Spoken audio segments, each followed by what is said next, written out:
Hi, my name is Kayla Afanador. I'm a doctoral candidate at the Naval Postgraduate School, and I also work for the Department of Defense. I'm excited to be here today to discuss representativeness in the benchmark for vulnerability analysis tools, or B-VAT. Let's get right into it. First up, let's discuss the problem. Big picture, as many of us know, the problem is that there are too many software vulnerabilities to rely on manual vulnerability analysis alone.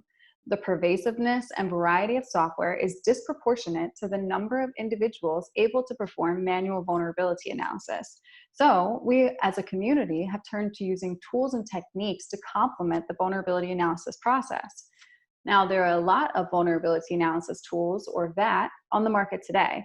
These tools, such as CLE, Mayhem, Anger, and Z3, are designed to identify vulnerabilities in systems. Some even boast that they're able to automatically discover vulnerabilities, but there's no standard method or benchmark to compare the tools. We have no comparative metrics of the types of vulnerabilities each tool can or cannot find, how quickly they can do so, or the number of false positives they report. So when a developer wants to compare tools, or when a user wants to select the optimal tool for their use case, there's no standard method for them to do so. Our solution, B-VAT, the benchmark for vulnerability analysis tools. There are many aspects of B-VAT that must be addressed. A good benchmark should be relevant, repeatable, usable, fair, and its results should be verifiable. In this paper, we specifically focused on making sure that the problems within B-VAT are representative of reality. We explore what it would look like to create a benchmark for vulnerability analysis tools that is representative of vulnerability instances and weakness types as they occur in the real world. Our goal is that B-VAT will be embraced by the community as the standard method to compare vulnerability analysis tools. Before we reinvent the wheel, though, we also took a look at what's already out there. Our analysis revealed that vulnerabilities are disproportionately represented in current data sets, meaning that when these data sets are used to compare the tools, the results are not reflective of reality. We also want to note right up front that this work is ongoing. In order to determine what vulnerability types are prevalent today, we use two sources, the CVE and the CWE. You may be familiar with these data sets, and we recognize that the CVE and the CWE are not exhaustive, but to our knowledge, they provide the most comprehensive repositories of vulnerability instances and weakness types. Okay, now that that's out of the way, let's talk about the CVE. The CVE, or Common Vulnerabilities and Exposures, is a dictionary of publicly known vulnerability and exposure instances. These are actual, no-kidding instances of vulnerabilities that have occurred in the real world. Each entry in the dictionary describes an instance of a vulnerability and includes metadata, such as a unique identifier, or CVE ID, a standard description, and where applicable, a corresponding weakness type, or CWE. From 1999 to May 2020, the CVE published over 160,000 known vulnerability and exposure instances. Over half, 93,000 of all CVEs ever recorded were published between 2014 to 2019. Of these, 75,000 were accepted by the community. This provides a substantial collection of real vulnerability instances that we'll use for our analysis. Here we see the sum of CVEs by year published from 1999 to 2020. The greatest number of vulnerabilities was published in 2018. That year, about 21,600 vulnerabilities was published by the CVE. The problem with the CVE data is that alone, it doesn't provide us with a way to classify the vulnerability instances. That's where our second data set, the CWE, comes in.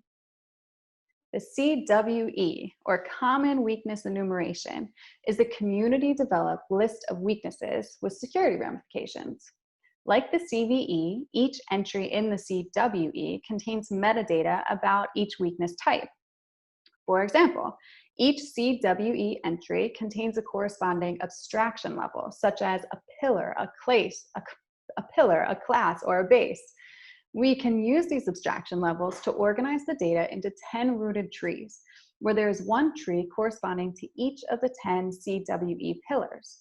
Or more comprehensively, as this graphic shows, we can view the data as a single rooted tree using the specific view CWE 1000 called research concepts as the root node of the tree.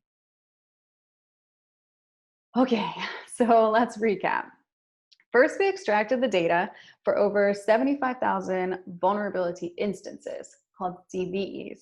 Then we gathered information for about 800 weakness types, or CWEs. Now we're going to combine things.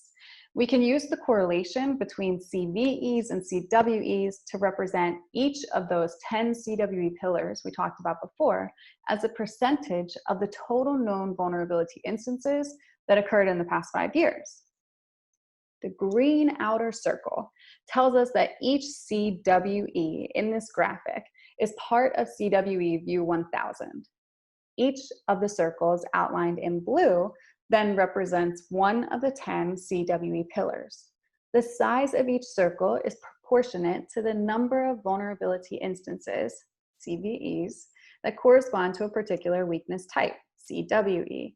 All the relationship and hierarchy data is maintained in this view. You may observe that some of the CWE pillars have very few CVE instances, whereas others have many. The fewer the vulnerability instances a weakness type has, the smaller all of the enclosing circles will be, and vice versa. For example, CWE 664 is a pillar. It is distinguished here by the thick blue line. Pillar 664 and all of its children and grandchildren represent 45% of community accepted CVEs published between 2014 to 2019. So how does all of this relate to B-VAT? Well, again, a key property of B-VAT is that it's representative of reality. We define a representative set as a subset of vulnerability instances or test cases that adequately represents the larger set of known vulnerability instances and types. After we determined what a representative set should look like, we examined 5 open source vulnerability datasets to see if any already provide what we're looking for. What you're looking at here is a collection of sunburst diagrams. Aren't they lovely? The largest sunburst on the left actually shows the same data that you saw on the previous slide. Again, it's a sum of vulnerability instances, CVEs, by their associated weakness type, CWEs, published between 2014 and 2019. Getting tired of saying that. Okay, each color in the diagram represents one of the 10 CWE pillars. Like the previous diagrams, all relationship and hierarchy data is maintained in this view as well. Each of the smaller diagrams then shows what the existing distribution looks like in a particular data set. The data sets we analyzed include Juliet C, C++, Juliet Java, CGC Corpus, OWASP Benchmark, and Stone Soup. Each contains test cases that can be used to assess vulnerability analysis tools. For each data set, there is a sunburst that includes a sum of test cases or vulnerabilities by weakness type. These diagrams illustrate the stark contrast between the types of weaknesses that we're observing in the wild and those in current vulnerability data sets. This analysis reiterates the need for a new, more representative benchmark.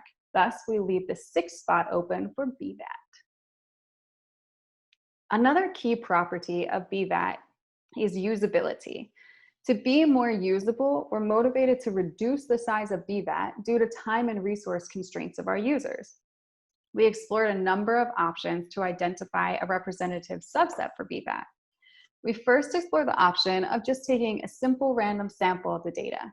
However, our analysis revealed that a simple random sample would result in the misrepresentation of vulnerability instances and types. This will result in B-VAT looking similar to the previous data sets that we saw. However, by taking a stratified random sample, we are able to identify a subset that is perfectly and proportionately representative of the larger set. For those of you that may not be familiar, this is exactly what stratified sampling is all about. It preserves the relative proportions of strata or subgroups from a larger population.